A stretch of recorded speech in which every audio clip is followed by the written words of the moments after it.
봉독하겠습니다. 누가복음 12장 16절부터 21절까지 말씀입니다. 우리 한 목소리로 봉독합니다. 또 비유로 그들에게 말하여 이르시되 한 부자가 그 밭에 소출이 풍성함에 심중에 생각하여 이르되 내가 곡식 쌓아둘 곳이 없으니 어찌할까 하고 또 이르되 내가 이렇게 하리라 내 곡간을 헐고 더 크게 짓고 내 모든 곡식과 물건을 거기 쌓아두리라. 또 내가 내 영혼에게 이르되 영혼아 여러 해 쓸 물건을 많이 쌓아두었으니 평안히 쉬고 먹고 마시고 즐거워하자 하리라 하되 하나님은 이르시되 어리석은 자여 오늘 밤에 네 영혼을 도로 찾으리니 그러면 네 준비한 것이 누구의 것이 되겠느냐 하셨으니 자기를 위하여 재물을 쌓아두고 하나님께 대하여 부요하지 못한 자가 이와 같으니라. 아멘. 어떻습니까? 이야기인데 재미가 있나요? 아니면 왠지 씁쓸한 느낌이 드시나요? 왜 그럴까요? 사람들은 흔히 부자는 복받은 사람이라고 생각합니다. 옛날에도 그랬고요. 지금도 그렇습니다. 성경에 나와 있는 증거들을 볼 때 이 이스라엘 사람들도 부자는 하나님의 복을 받은 사람이다. 이런 생각을 가졌던 게 분명해 보입니다. 우리도 부자를 욕을 하기도 하고 부자에 대해서 부정적인 생각을 갖기도 하지만 기본적으로 부자가 되었다 하는 것은 하나님의 복을 받은 거다 하는 생각을 갖고 있습니다. 무슨 근거로 그렇게 말하냐고요? 우리도 하나님의 복을 받아서 풍족하길 기도하지요? 하나님의 복을 받아서 부족한 것 없기를 바라죠? 하나님이 복을 주셔서 하는 일마다 잘 되기를 바라지 않습니까? 이거 똑같은 거예요. 그 마음은 풍족하고 부족한 것 없고 하는 일이 잘 되는 것을 하나님의 복이라고 생각한다는 거죠. 아까 얘기했듯이 한편으로는 부자를 나쁜 사람, 부당한 방법으로 재물을 모은 사람, 욕심이 많은 사람으로 묘사하는 그런 이야기들도 있습니다. 사람들의 생각 가운데도 있고요.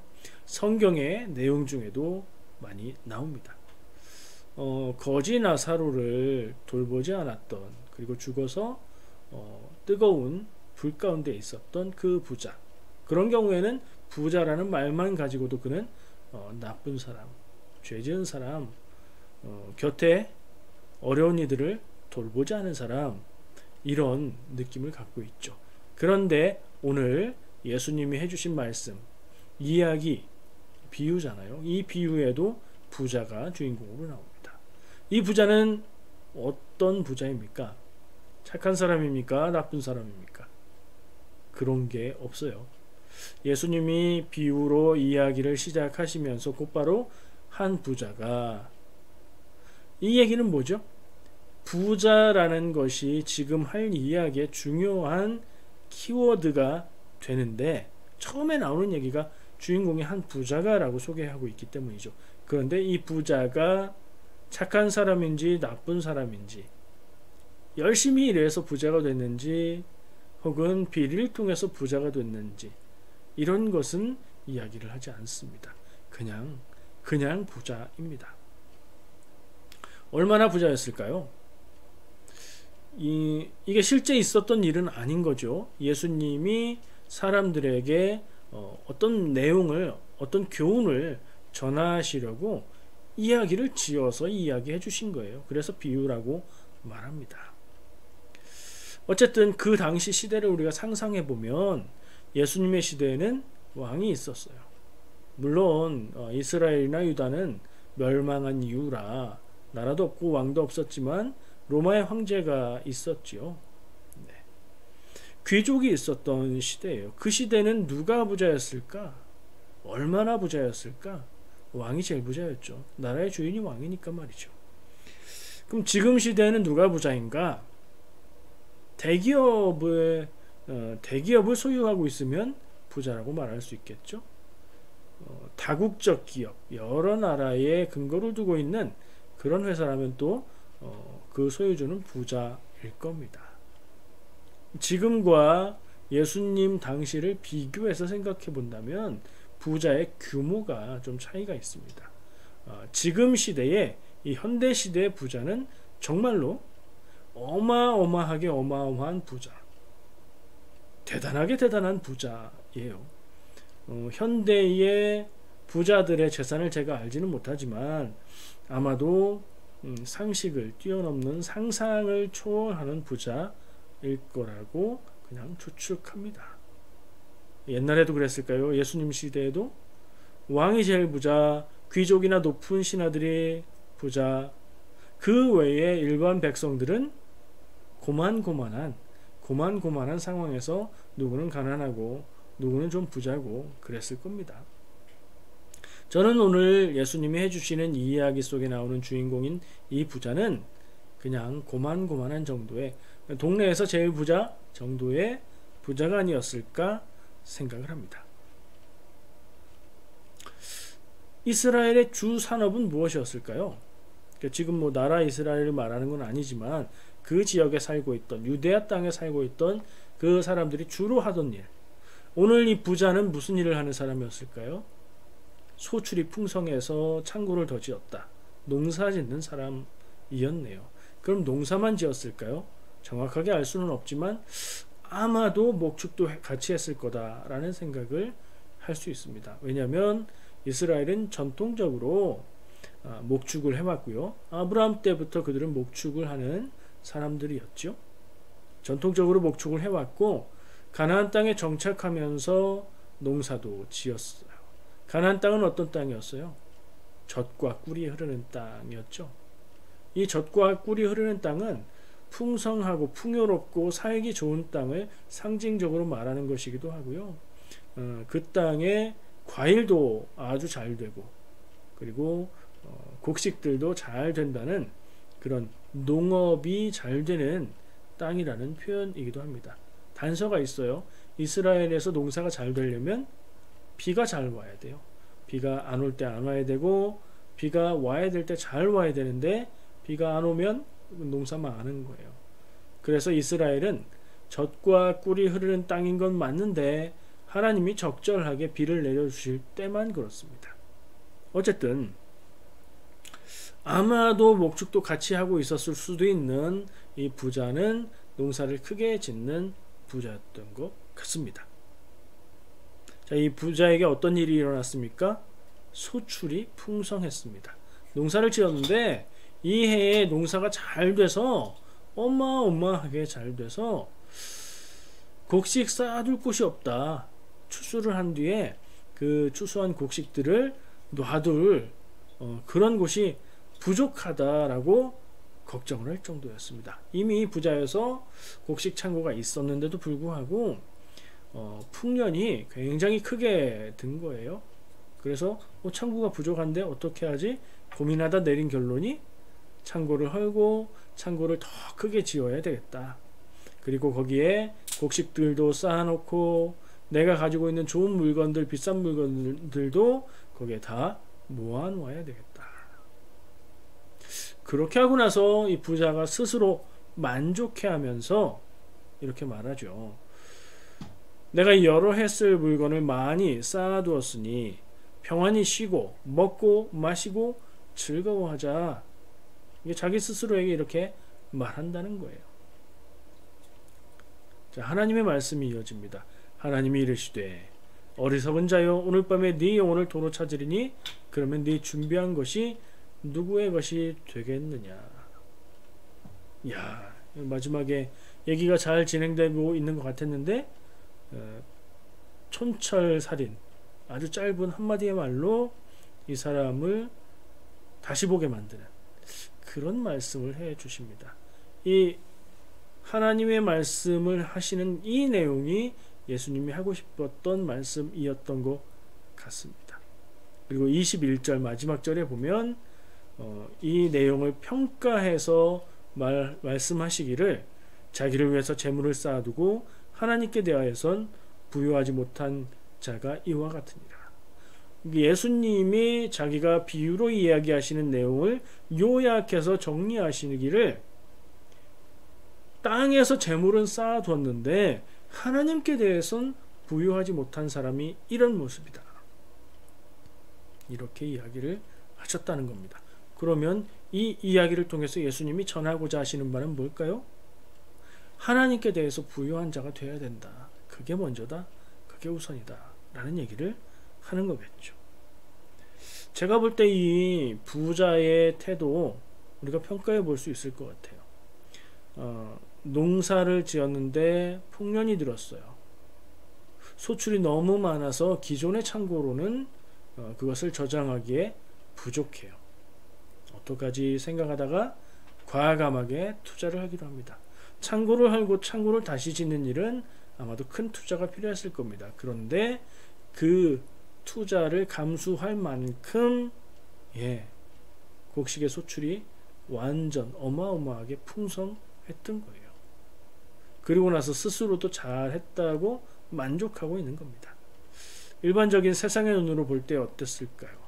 농사 짓는 사람이 이 정도 되면 대규모 농사를 짓는 것이 아닐까요? 근데 풍년이 들어서 창고를 더 크게 지을 정도, 복 받았네, 야, 이 사람 참 지혜롭네, 이렇게 말할 정도 되지 않을까요? 그냥 세상적인 눈으로만 보면요, 이 사람은 요즘 말로 하면 비즈니스 마인드가 있는 아주 스마트한 농부인 겁니다. 그냥 작은 규모로 농사만 짓는 사람이 아니라 사업의 규모를 보고 투자를 해서 그 결과가 어떻게 될지를 내다보는 그런 지혜와 눈이 있는 사람인 거죠. 세상에선 이런 사람을 칭찬합니다. 그리고 높입니다. 그리고 본받아야 된다고 얘기를 하겠죠. 그런데 삶의 태도에서 어리석다 하는 생각을 합니다. 어디서부터 문제냐면요, 사실은 창고를 더 짓고 거기에 넣어두겠다까지는 문제가 없는 것 같아요. 근데 여러 해 쓸 물건을 많이 쌓아뒀으니 평안히 쉬고 먹고 마시고 즐거워하자, 이게 문제인 거예요. 풍년은 어떻게 해서 그에게 온 거죠? 그가 노력해서 풍년을 맞았나요? 세상에 그런 경우는 없어요. 사람이 열심히 노력해서 대풍을 맞는 경우는 없습니다. 사람이 열심히 노력하면 약간 소출이 느는 거예요. 그죠? 풍년은 하나님이 주시는 겁니다. 풍년은 사람의 노력으로 하는 게 아니라 하늘의 복이에요. 그야말로 하나님이 주신 거예요. 그것에 대해서 대비하고 어떻게 활용할까 생각하고 지혜를 모으는 건 좋은데, 그것을 대하는 태도가 문제가 있다, 이렇게 생각할 수 있어요. 이제 다 쌓아놨고 창고도 새로 지었고 그러니 나 사실 이거 평생 먹고 살 것을 다 모아놨다, 나 이제 고생하지 않고 이 세상 살아가는 동안 내 생명 끝날 때까지 내가 즐겁게 즐기면서 먹고 마시고 걱정 없이 지낼 준비가 끝났다, 야, 나 인생 성공했다, 스스로 이렇게 마음을 먹었다는 거예요. 뭔가 좀 그렇죠. 세상적인 눈으로만 봤을 땐 문제가 없는데 신앙의 눈으로 봤을 때는 이 사람의 태도가 문제가 있어요. 무슨 문제가 있습니까? 자기 인생이 언제 끝날지, 자기 생명이 계속될지 이것에 대한 생각이 없는 게 가장 큰 문제인 것 같아요. 그걸 뭐라고 말할 수 있을까요? 교만이라고 말할 수 있습니다. 그죠? 또 사소한 것들이지만 이 사람이 풍년을 맞게 된 것 자기의 노력이 아니라 하나님이 주신 것이다, 이렇게 생각한다면 이 사람은 어떻게 해야 돼요? 감사해야죠. 감사하는 마음, 감사의 표현이 예수님이 하시는 이야기 중에 하나도 없습니다. 그냥 행운으로 여기든가 자기가 잘해서 얻은 결과라고 여기든가 그런 것 같아요. 감사하지 않습니다. 감사하지도 않고요. 그가 마땅히 가져야 될 여러 가지 생각들과 태도들도 그에게 보이지 않습니다. 이것이 어떻게 나에게 왔을까? 하나님이 무엇을 위해서 나에게 이런 것들을 허락하셨을까? 나에게 경제적인 여유와 능력이 이렇게 생겼는데 이것을 무엇에 사용하는 것이 가장 좋을까? 이런 생각 하나도 없습니다. 그냥 당연히 내가 쓰고 누리고 먹고 마시고 살아야지. 이제 난 인생 성공이야. 끝이야. 불행 끝, 행복 시작. 이런 생각인 겁니다. 예수님이 하나님이 하신다는 말씀, 너 오늘 밤에 죽어버리면 네가 준비한 것들이 누구 것이 되겠느냐 라고 질문하신다고 하는데 대답해 보시죠. 여러분들 생각에 그 준비해 놓은 게 누구 것이 될까요? 아내에게 갈 수도 있겠고 뭐 자녀들에게 상속될 수도 있겠고 어쨌든 그들의 문화와 풍습에 의해서 누군가에게 가겠죠. 확실한 것은 그의 것은 될 수 없다는 겁니다. 그죠? 그의 것은 될 수가 없다는 것을 생각도 못하고 있다는 것이 문제인 거죠. 자, 이 부자는 어떤 종류의 사람입니까? 예수님의 이 비유의 말씀은 이 부자를 어떤 기준으로 바라보고 평가하라고 요구하고 있습니까?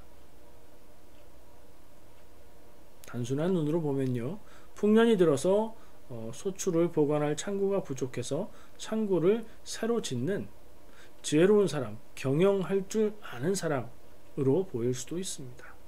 그런데 예수님의 이어지는 말씀들은 그를 그렇게 긍정적으로 평가하지 않습니다.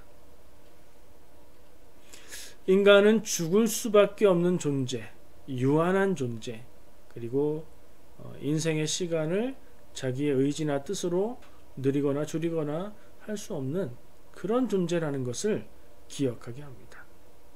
그럼에도 불구하고 이 부자의 마음은 어땠습니까? 쌓아둔 재산을 평생토록 누리고 쓰자 이렇게 생각을 하지요.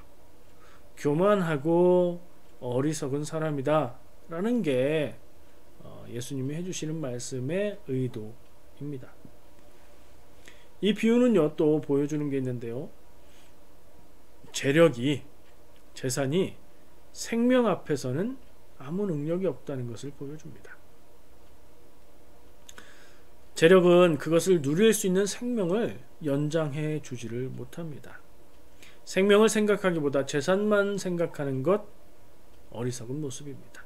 결국 더 중요한 것은 보지 못하고 눈에 보이는 것에만 집착하는 우리의 모습을 깨닫게 해주시는 말씀인 거지요. 제가 오늘 나누고 있는 말씀의 제목을 얘기 안 했죠. 여러분들에게 좀 물어보고 싶습니다. 여러분들은 이 부자 이야기를 듣고 어떤 생각이 드십니까? 여러분들이 제목을 붙인다면 뭐라고 붙일 수 있겠습니까? 제가 계속해서 책을 읽으면서 묵상을 하고 있는데요, 7극이라는 책이 전하고 있는 주제와 한번 연결해서 생각해 보시기 바랍니다. 지난주에 이어서 이번 주에도 같은 주제예요. 나태에 대한 부분, 게으름이라고 말할 수 있죠. 이것과 한번 연결해 보세요. 그리고 제목을 지어 보시기 바랍니다. 이 어리석은 부자는 나태, 게으름과 연결했을 때 어떤 의미를 발견할 수 있습니까? 저는요 말씀의 제목을 이렇게 정했습니다. 세상의 성실, 하나님께 나태. 세상에서 볼 때는 지혜로울 수 있으나 하나님이 보실 때는 교만한 모습을 봤는데 그게 왜 나태가 될까? 이 부자의 모습이 그렇게 보였습니다. 부자였고 풍년이 들어서 더 부자가 됐을 때 그가 창고를 지은 일, 세상 기준으로는 지혜로운 건데 하나님의 기준으로 볼 때 나태한 것이다. 왜냐?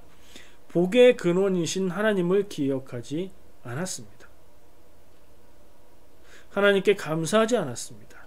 허락해 주신 경제적 풍요의 의미를 생각하지 않았습니다. 그저 쌓아두고 누릴 생각만 했습니다.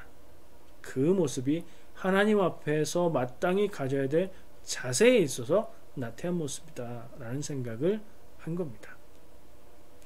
부자인 것은요, 잘못된 것도 아니고요, 풍년이 든 것도 잘못된 게 없어요. 풍성한 소출 때문에 보관할 창고를 지은 것도 문제가 없습니다. 그러나 그것을 허락하신 하나님께 감사하고 그것을 주신 이유를 생각하고 가난한 이웃들과 나누고 그 재산을 사용할 수 있는 좋은 방법에 대해서 생각하는 것, 이런 거 전혀 없는 그의 모습이 교만하고 어리석을 뿐 아니라 그것은 하나님 앞에 나태한 모습, 인생을 생각할 때 그의 인생을, 시간을 허비해 버리는 모습이라고 생각을 한 겁니다. 우리는 세상에서 부지런한 사람, 아끼고 절약하는 사람, 열심히 사는 사람을 보면 칭찬하고 본받아야 된다고 이야기를 합니다. 근데 오늘 말씀을 보고 생각해 봤을 때 세상에서 부지런하고 성실하다고 해서 하나님 앞에서 다 인정받을 수 있는 것은 아니겠구나. 성실하고 부지런하고 열심히 살기는 하지만 하나님이 보시기엔 나태한 사람, 게으른 사람일 수도 있겠구나 하는 생각을 했습니다. 부지런한 게 나쁘다는 뜻이 아니죠. 세상에서 열심히 살기만 한다면 그 결과로 얻게 되는 것을 자기가 누리는 것만 생각하고 산다면 하나님 앞에서 그 인생이 나태한 인생이 될 것이라는 말입니다. 여기까지 생각을 이어가다가 이 대목에서 떠오르는 또 다른 말씀이 있었습니다. 역시 예수님의 비유였습니다. 여러분 혹시 연결해서 떠오르는 어떤 말씀이나 비유나 이야기가 있습니까? 떠올랐던 말은 작은 일에 충성하였음에 많은 것을 내게 맡기리라 하는 말이었습니다. 그리고 찾아보니까 달란트 비유였습니다. 마태복음과 누가복음에 나오는데요, 저는 마태복음에 있는 말씀이 떠올랐어요. 조금 표현들이 다르거든요. 마태복음 25장 21절 말씀 읽어보겠습니다. 그 주인이 이르되 잘하였도다 착하고 충성된 종아, 네가 적은 일에 충성하였음에 내가 많은 것을 내게 맡기리니 네 주인의 즐거움에 참여할지어다. 아멘. 어떤 말이 오늘 말씀과 연결됩니까? 저는 적은 일에 충성하고 많은 걸 맡기겠다 했던 말씀이 떠올랐는데 연결되는 부분은 저는 착하고 충성된 종이라는 표현이었습니다. 5달란트 받았던 종이 노력해서 5달란트를 남겼더니 주인이 한 말이죠. 주인은 그에게 착하고 충성된 종이라고 불렀습니다. 그리고 적은 일에 충성했으니 많은 것을 맡기겠다 라고 얘기합니다. 그리고 주인의 즐거움에 참여하라 라고 아주 큰 칭찬을 하고 있습니다. 2달란트를 받아서 2달란트를 남겼던 다른 종도 똑같은 내용으로 이 숫자만 바뀐 채 똑같이 반복이 됩니다. 그런데요, 1달란트를 받았던 종이 있습니다. 1달란트 받았던 종은 그 1달란트로 아무것도 하지 않고 보관해 놨다가 주인이 돌아오자 여기 당신의 1달란트가 그대로 있습니다 라면서 나왔죠. 주인이 그에게 뭐라고 하죠? 그를 뭐라고 부르죠? 아까 이 앞에 나온 두 종에게는 착하고 충성된 종아 이렇게 불렀어요. 이 1달란트 받았는데 아무것도 안 하고 1달란트를 그대로 가지고 온 이 사람에게는 악하고 게으른 종아 라고 말합니다. 착하고 충성된 종, 악하고 게으른 종, 여기까지 읽어보니까 제가 왜 떠올렸는지, 제가 이걸 알고 떠올렸을까 하고 깜짝 놀라게 됐습니다. 착하고 충성된 종의 반대는 악하고 게으른 종이었습니다. 우리는 착하고 충성된 종으로 살 수도 있고요, 악하고 게으른 종으로 살 수도 있는 거지요. 하나님은 우리에게 인생을 주셨습니다. 시간을 주셨습니다. 재능도 주셨습니다. 일을 하며 살아갈 수 있는 일터도 주셨습니다. 우리는 하나님 앞에 착하고 충성된 종이 되어야 합니다. 사실 달란트 비유니 달란트 비유의 교훈이 주인이 맡겨준 달란트를 남겼기 때문에 그들을 착하고 충성되다고 칭찬하는 게 아닙니다. 한 달란트 받은 사람이 아무것도 하지 않고 남기지 못했기 때문에 그가 책만 받는 게 아닙니다. 그럼 왜요? 노력했기 때문에 칭찬받는 겁니다. 노력하지 않았기 때문에 책망받는 겁니다. 더 정확하게 말하면요, 앞선 두 종들은 주인이 자기들에게 재산을 맡기는 이유, 그 마음을 알고 그것을 따라 행했기 때문에 칭찬받은 겁니다. 한 달란트 받은 종은요, 주인의 마음을 전혀 모르고 자기 뜻대로, 자기 생각대로, 자기 판단대로 행했기 때문에 책망을 받은 겁니다. 한 달란트 작게 받았으니까 그렇겠지, 이 한 달란트가 엄청나게 큰 단위라는 것을 기억해 볼 때 작게 받은 것이 아님을 알게 됩니다. 만약에 누구든지 주인이 맡긴 그 돈을 가지고 일을 해서 잘 되게 하고자 했는데 손해를 봤다면 어땠을까요? 제 생각엔 아마도 그 사람도 착하고 충성된 종이라는 말을 들었을 것 같습니다. 왜요? 달란트를 맡겨준 주인의 마음을 알고 노력했기 때문에요. 결과가 안 좋았을 뿐이요.